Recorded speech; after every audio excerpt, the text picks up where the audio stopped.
Hello, good day and welcome. We are www.thepapare.com. This is World Cup News Breakdown for you.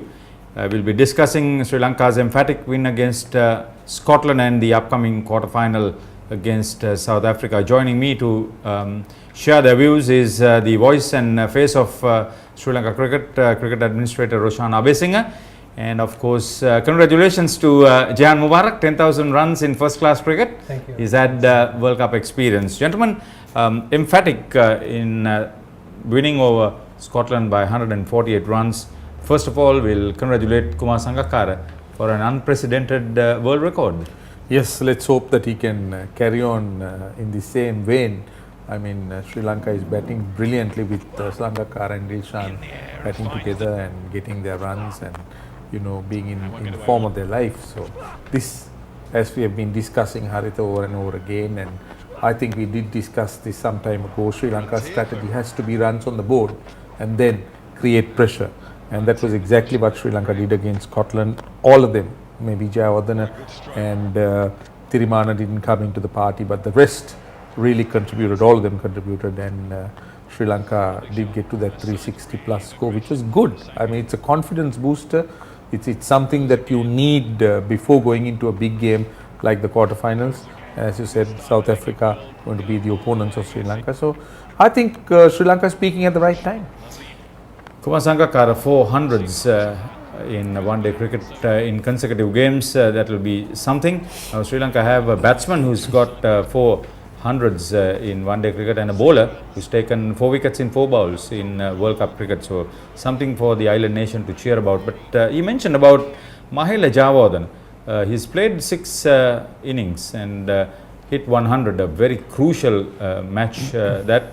And then 21 runs in 5 other innings. Is there any concern, Jan? Not really. I mean, take it in context of the tournament, the runs that he scored. When he scores runs, it's generally in a winning cause, and he takes the team over the finish line. In the games that he got to bat, he had Sangha, Dilshan at the other end. There really wasn't a need for him to, carry the team through. And I thought he gave his wicket away quite cheaply in some of those games, but not really an area for concern. Even I think in the 96 World Cup, we talk about the opening partnership of Sanath and Romesh Kaluwitharana. The partnership itself was what brought us success at the top of the order, but I think Romesh got 73, 74 runs in the entire tournament itself. I don't think we need to worry about Mahela's stats, just the form that he is in, and when it comes to the big games like Kalu did in the World Cup, Mahela will pull through. Yeah, I hope he's not defending Mahela Jayawardene too much. We can also say that Pramodya Wickramasinghe, a current selector, played in that World Cup winning team, and I don't think statistics speak too much of that. Anyway, just tell me, Roshan, about this opening slot for Lahiru Tirimana. You want him to still be there? In the World Cup, yes, because it's a successful opening partnership. He's had 2 bad outings, but if you look at the way he's batted, I think he's got close to about 300 runs, 260, 270 runs. He's played some good innings and he's given Sri Lanka a platform. And we all know that moving out from one position, particularly top of the order to the middle order, if at all, he'll have to swap with Kusal, who batted at number 6, Kusal to come up the order and Lahiru Tirimana to bat at 6. So it's not that it's impossible, but when you're used to it, when you're being told to bat at the top of the order, I don't think you should change that combination. Tell me about Dushmantha Chameera. We've been talking so much. Jehan came in when Sri Lanka had lost something like 5 for 47 when they could have made 400 runs against Scotland. He and Kulasekara put on that 27-run partnership, didn't let Scotland have the statistics of bowling out Sri Lanka under 50 overs. And then the 2 of them shared 6 wickets, 3 for each. You think that is what we really want? I'll tell you what, Dushmantha Chameera can bat. He plays with me at NCC, and even last year we were chasing 270 against Sports Authority. We were 150 for 8. But he hung around at the other end and we put on about 100 runs. He made only about 10 or 15 runs, but he's a very difficult batsman to dislodge. He has a good solid technique, he's quick between wickets, and he understands the game well. So his contribution with the bat, and that partnership with Kulasekara is something that we haven't had from our tail for a while. The tail, Sri Lankan tail that wags, may make a difference in the quarterfinals and the semi-finals and maybe even the finals, and his bowling speaks for itself. There's a huge difference when Dushmantha comes on to bowl from the other guys that they've been facing. You can almost see it in the batsmen. They are rushed. The slip is always on alert. Mahela is always looking out for a catch when Dushmantha is bowling, and he was always getting nicks, beating the bat. So definitely a must for me in the Sri Lankan team. Okay, that game against Scotland is over now. Sri Lanka is into the business end. The last 8, good for them when England are already out and West Indies fighting with Pakistan to get there eventually. What would you rate as the best combination, Roshan, when you look at the possibility of playing on a spin-friendly wicket historically at Sydney against South Africa? They've lost to India and Pakistan, 2 Asian nations. They're up against another. Statistically, it may or may not work in the final analysis. But how would you rate Sri Lanka's combination going into this quarterfinal? Well, I will go with the 6 batsmen that played against Scotland. I will bat Kulasekara at 7, which means we have to decide on 4 bowling slots.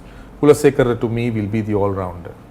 So, which means Thisara Perera will miss out in my 11, because I feel the only inning or only performance of real merit, if we talk of Thisara, was the innings he played against Afghanistan, where he got Sri Lanka over the line. But every other game, sadly, he has struggled with both bat and ball, which disappoints me, because he came into this World Cup as a potential match winner for Sri Lanka, and we were all hoping that he can do that. But well, in my 11, he misses out because he is found wanting in his bowling, because I don't think Sri Lanka will worry too much about Thisara, the batsman, because they'll expect the top 6 and they'll want Thisara Perera to come and maybe bat with about 2 or 3 overs to go. But my concern is about his bowling. So Kulasekara will bat at 7.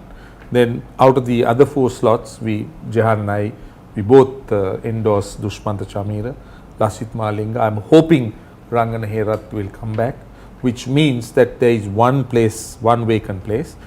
Playing against South Africa, I would go with 2 spinners. I'll look at more spin, with Dilshan available as an off spinner if Rangana Herath bowls left arm spin.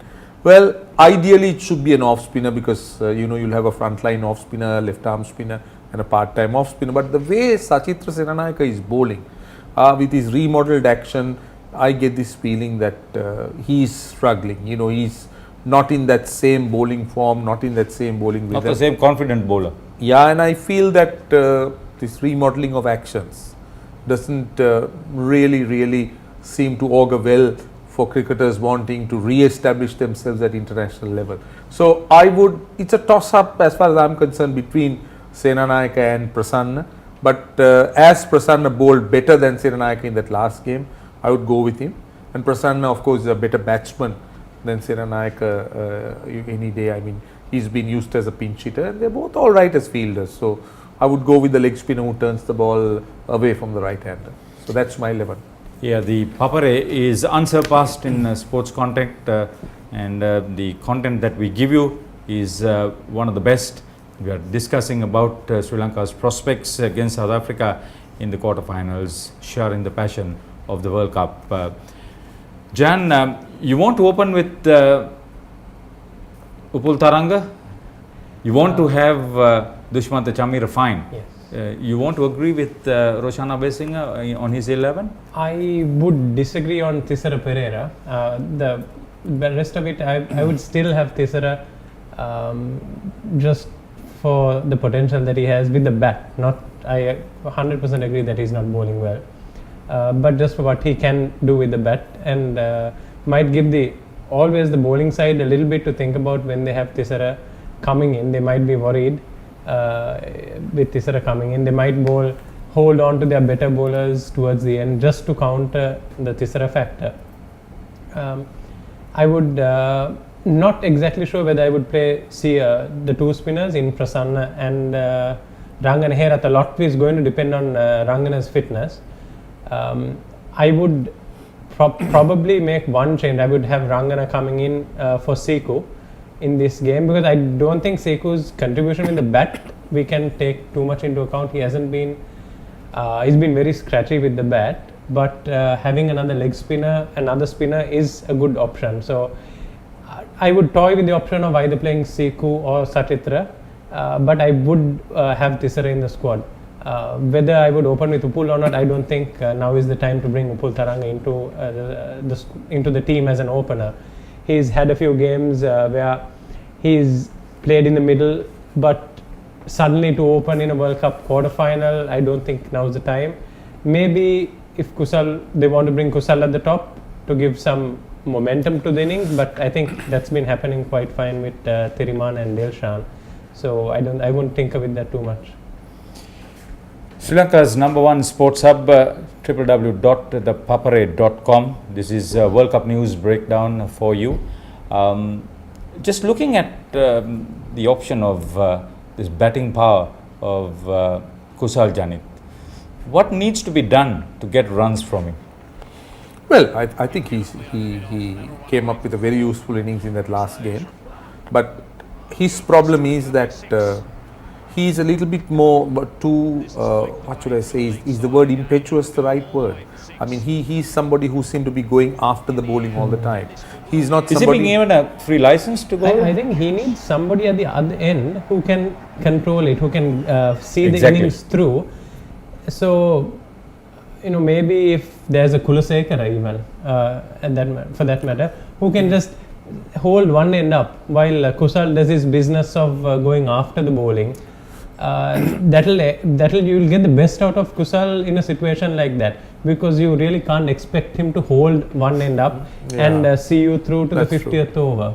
But one other thing that he needs to really look at, in my opinion, is to have a clear idea between attack and defense. Yeah. I mean, his problem is he's just a one-way street. Sadly, it's just bang, bang, bang. I mean, you can't play World Cup cricket that way. You can't Especially play not at number 6. And you can't play international cricket. Yes. I mean, you're not playing against average bowling sides. You're up against really good sides. And as you correctly said, going into a quarter-final, I mean, you'll find every area being looked at. So one thing that one day I did meet Kusal and I did tell him that his potential, he just doesn't seem to realize the potential he has as a batsman. Because if he just puts his head around a little bit more defense and plays I don't want to call it a waiting game, but if you do remember the 100 he got in Bangladesh, I mean, that was a game that he played, he played a very balanced game where he was not going after the bowling all the time. He took his time, he waited for the bad ball, he still scored it better than a runner ball. So he showed us that with a little bit more application, he can be a very fine player. Now that's the area he needs to work on, and that's what I told him. I did tell him that he has so much of potential. He listens, but I really don't know whether he has a problem in putting what he knows into action or into practice with the bat in hand. Okay, that's where the team management comes in, and the captain will have to play. About the captain, a lot of people think that there is a niggling injury on Angelo Mathews. That day, the other day I was seeing, I got the impression that he didn't want to run, that he just wanted to lash the ball out of the ground. Of course, he got the 50. Tell me, is Angelo Mathews having a niggling problem? He has been having niggling injuries for the last 5 years, as long as you know Angelo. Don't tell too much. That's the reason why he doesn't bowl. Which is why he doesn't bowl, and I think the fact that we played with 3 bowlers meant that Angelo had to bowl more, and that could be a reason why he's picking up these little niggles. He always had a hamstring, groin problem, back problem, and now the ankle problem. But from what I hear, he's going to be okay. Yeah, that's what I heard. It's nothing major. But he will certainly want to monitor his bowling workload. He won't want to bowl 8 overs or even 4-5 overs on the trot. And now with the 4th bowler coming in, I think a lot of burden has been taken off Angelo, the bowler, and it will help him stay fit throughout the game and throughout the World Cup. Listening to the two of you, I get the impression that you are pretty sure that Rangana Herath will recover in time for this all important winner Well, takes it all game. What I heard was his plaster came off today, but we don't know how much The he's stitches recovered. will probably come off soon. They've kept the stitches in for a little bit longer, just to get the. If you take the stitches out too early, the skin there can be too thin, and because it is bowling finger, they wanted to keep the stitches in for as long as possible, which I think is a good thing. But again, he's got a week to work on getting back to where he was. The finger is going to be very stiff. There's going to be a lot of scar tissue, as we call it, so the physio is going to do a lot of work on that. But Rangana Herath playing is going to be key, and everybody will be looking for that, and I think he will play in that quarter-final. In the eventuality that he doesn't make the 11 for some reason that you've explained a lot, John, and Roshan, what would be Sri Lanka's option? Will that have a maintaining a balance problem for us? More than the balance, I think it will be a massive problem for Sri Lanka, because against Australia, we did see that we didn't have a banker, we didn't have a go-to bowler when the batsmen were going after our bowling. I mean, no bowler was able to curtail Maxwell. No bowler was able to curtail the Australian batting at that point. So, Rangana Herath is somebody with his subtle variations, with his very economical approach, with his very straightforward approach as a bowler. He's someone who can bring in those breaks and try and create some pressure, because it's all about bowling dot balls and creating pressure. So it is going to create an impact. Sri Lanka need Rangana Herath, because I don't think the two spinners we have there, Senanayake and Prasanna, sadly, are up to scratch. Now the threat from South Africa, I mean, the whole world is talking about AB de Villiers, Hashim Amla for that matter. There would be a few others who could really get after Sri Lanka's bowling. David Miller is one. What's South Africa's real threat in the eyes of the normal cricket-loving public, not essentially the analyst along with the Sri Lankan team, like the coaches? What's the real threat? Real threat is their batting. I mean, their ability to clear the boundary. I mean, that top 6 or top 7, every one of them can hit boundaries at ease, except Hashim Amla, who gets his runs in a more stylish, more textbook fashion, but still is very dangerous in his own way. But everybody else from there onwards, from Riley Rousseau, David Miller, JP Duminy, Faf du Plessis, and AB, containing that batting lineup. To me, the key to containing them is pace off the ball, and which is where I 100% endorse Roshan's proposal of playing the second spinner. Whether we have a good enough spinner to do that, I think if Sekou is going to be playing, he needs to be told to take pace off the ball. That's when he's more effective. Under pressure, sometimes he tends to fire it in, and he becomes easier to hit. But pace off the ball, especially against AB, to me is the key, because he uses the pace very well and maneuvers the ball against the quicker bowlers, and it's very hard to set fields to him. Ask them to come hard at us, let them generate their own pace and play to our strengths. When we played against South Africa in Sri Lanka, Dilshan was successful because he just took pace off the ball. Even against AB, he was just slowing it down, and that's where Rangana comes in. He can take the pace right off the ball. And Lasith Malinga, Nuwan Kulasekara, even Angelo Matthews, even our fast bowlers, the key to their success to me is taking pace off the ball. So in that case, this Dushmantha Chameera factor, is he experienced enough to take the pace off the ball, or you want him to fire at 140 and see what happens? You'll expect him to go the way he knows. I mean, you can't expect him to go against his grain. His grain is to bowl quick, and you need somebody like that at the other end, just to let the batsman know. I mean, it's always good to have somebody running in and really hitting the bat hard. I mean, let him bowl, and maybe he'll get the wickets if the South African batsmen look to go after him and be watchful against the likes of Malinga and Herath. So he'll be a good attacking option.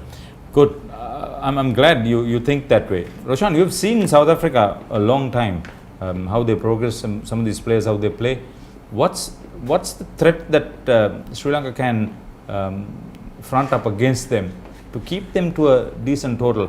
What would you do with the toss? What's the best option for the Sri Lankans? Well, difficult, Haritha, at this stage to say, because You take that last game at Sydney when Shane Warne said that the pitch was dry and 260 was a good score. Australia got 360, Sri Lanka got a 300 plus. So you can never be sure. You can never be sure. But I feel that Sri Lanka will be comfortable chasing always because we are weighted more towards batting. Our weakness is bowling. So, well, if we can chase, if we can keep a side down to 320, I think it's a good score that Sri Lanka could attempt. 360 against Australia was a little bit, 360 plus was a little bit outside what we could aim at. But definitely, I feel comfortable Sri Lanka chasing. You think there are issues regarding our fielding? Yes, we are certainly not the best fielding team in this World Cup. We are not fielding as well as we could. Why? Are they tired? Could be tired, could be the travelling. They've been on the road for a long But time. you got to also look at the fielders. But we can't take that as an excuse. No, and Surely? Jehan, you got to look at the fielders we have. I mean, do we have the real agile fielders? I mean, just a few we could talk of. I mean, if you go down the batting order, Dilshan and Thirimana are good fielders, but then Sangakkara is keeping wickets. Jayawardene is a little bit slow. Angelo Matthews, as we know, has that knee injury. Kusal is a wicket keeper. That's 6, but he's an all right fielder, but he's a wicket keeper. He dropped a catch, I think, in that game against Scotland, so he was at 6. Thisara is a safe fielder, but I don't know whether he's the quickest mover. Malinga is a poor fielder by international standards. Gee, this list is long. If Rangana Herath comes in, he's not the quickest runner because he's small made. So you see, there are issues. So Sri Lanka has about 3 or 4. Kulasekara, okay. Kulasekara is a good fielder. all right. Prasanna is a good fielder. So we have about 4 or 5 good fielders. But in one-day cricket, as you will agree, we need really good fielders, specialists in the circle, outside the circle, specialists who could cut off the single. So I mean, cricket has become so technical and so precise in planning, where in today's context, you'll know exactly what fielder where, and you'll know who your cover point is, who your mid wicket is, who your mid off is, and they may even go to the extent of saying if you're on the circle, who your cover point will be, and if you want to stop the single, half paying, who will be fielding there. So that's how precise teams are. Okay, when you come to the knockout stage, you got to do everything possible. First time up, right, and be up there. So what's Snape's contribution here? Basically, getting everybody into a comfortable state of mind. We've had hard matches against Australia, where it's a very psychological game. Against New Zealand, we've played them over 2 months. We've been losing against them. How do you front up against a team where you've been losing continuously? How do you come out of that? So that's his role. And then we've got a lot of new players coming in from Sri Lanka, getting them prepared for the big game. Even the fielding could be a matter of that. They're suddenly fielding under lights. Some of these guys playing in a World Cup for the first time. Preparing them mentally for the big situation. Maybe it's getting them to focus on the basics of what they're good at.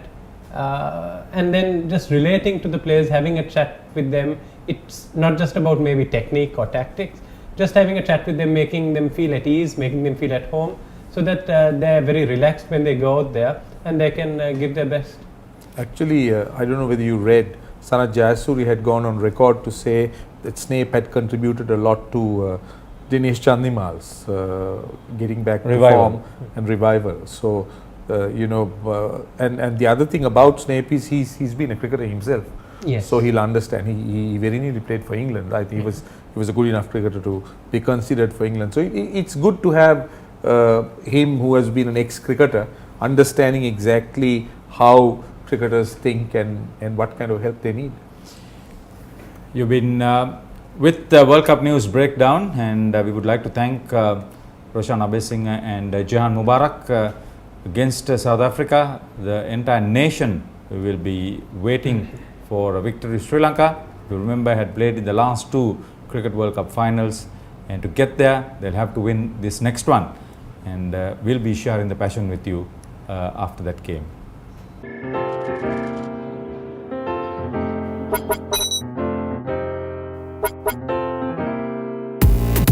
Fire up your home or office with ultimate speeds.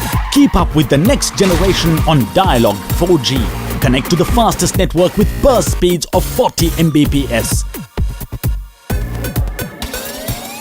Go 4G with monthly plans starting at just 1,400 rupees.